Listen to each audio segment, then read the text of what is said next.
ঘরে থাকা নারিকেল দিয়ে আর আলু চিংড়ি মাছ দিয়ে মজার একটা রেসিপি রান্না করেছিলাম। মাশাআল্লাহ, দেখতে যতটা সুন্দর হয়েছে খেতেও অনেক মজা হয়েছিল রেসিপিটা। আর এই রান্নাটা আমি প্রথম রান্না করেছি, আর এটা কিভাবে রান্না করলাম সেটা আপনাদের মাঝে শেয়ার করবো। হ্যালো, আসসালামু আলাইকুম প্রিয় আপু আর ভাইয়ারা, সবাই কেমন আছেন? আলহামদুলিল্লাহ, আল্লাহর রহমতে আমি ভালো আছি। আবারও চলে আসছে আরেকটা নিউ রেসিপি নিয়ে।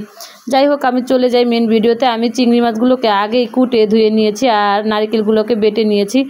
আর এখানে চুলায় দিয়ে দিলাম তেল, পেঁয়াজ, কাঁচামরিচ দিয়ে ভালো করে তেলের ভিতরে একটু ভেজে নিয়েছি। ভাজা শেষ। এখন দিয়ে দেবো আমি বাটা নারিকেলটা দিয়ে ভালো করে তেল পেঁয়াজের সাথে ভালো করে মিশিয়ে নেব।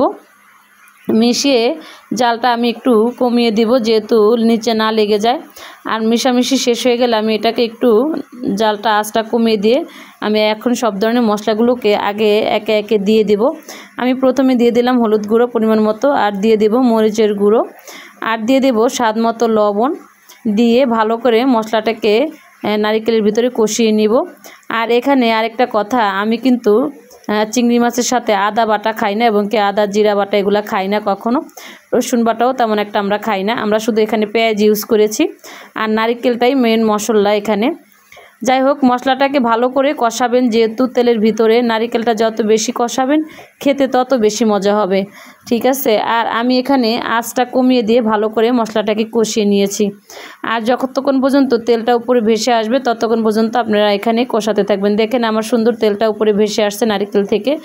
এখন আমি এখানে চিংড়ি মাছগুলোকে দিয়ে দেব, কুটে রেখেছিলাম আগেই। চিংড়ি মাছগুলোকে দিয়ে ভালো করে একটু নেড়ে চেড়ে একদম কষিয়ে নেব। বেশ কিছুক্ষণ সময় ধরে আমি নারিকেলের ভিতরে আবারও চিংড়ি মাছটাকে কষাবো। আর এই কষানোর মাধ্যমে আপনার নারিকেলের যে ভিতরে তেলটা থাকে সেই তেলটা উপরে ভেসে আসবে।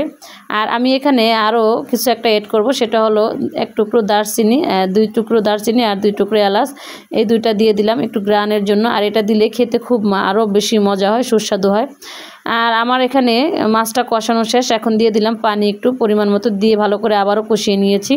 কষানো শেষ, তেলটা উপরে ভেসে আসছে চিংড়ি মাছের। এখন আমি এখানে দিয়ে দিব অল্প কিছু আলু, কয়েক টুকরো, একদম বেশি না, একদম সামান্য কয়েক টুকরো আলু দিবেন।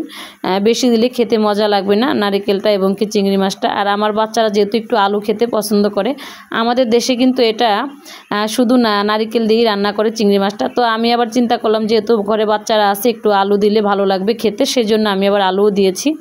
আপনারা চাইলে দিতে পারেন, নাও দিতে পারেন। যাই হোক, কষানো শেষ। এখন আমি দিয়ে দিলাম এখানে পরিমাণ মতো একটু পানি রান্নার জন্য। আর এখানে নারিকেলের ভিতরে বেশি একটা পানি দিব না, আমরা দিব না, যতটুকু আলুটা সিদ্ধ হতে পানি লাগে ততটুকুই দিয়েছি। আর এখানে বেশি আমরা ঝোল করব না, অল্প করেই পানিটা দিয়েছি। আর এখন আমি চুলা জালটা বাড়িয়ে দিয়ে ঝোলটা একটু কমিয়ে নেব। আর রান্নাটা প্রায় শেষের দিকে হয়ে গেছে। রান্নাটা শেষ, আমি চুলাটা অফ করে দিয়েছি। মাশাআল্লাহ, দেখতে অনেকটা সুন্দর হয়েছে, খেতেও অনেক মজা হয়েছিল। আর এভাবে করে বাসায় সবাই ট্রাই করে দেখবেন, খেয়ে অনেক মজা লাগে। সবাই ভালো থাকবেন, আল্লাহ হাফেজ।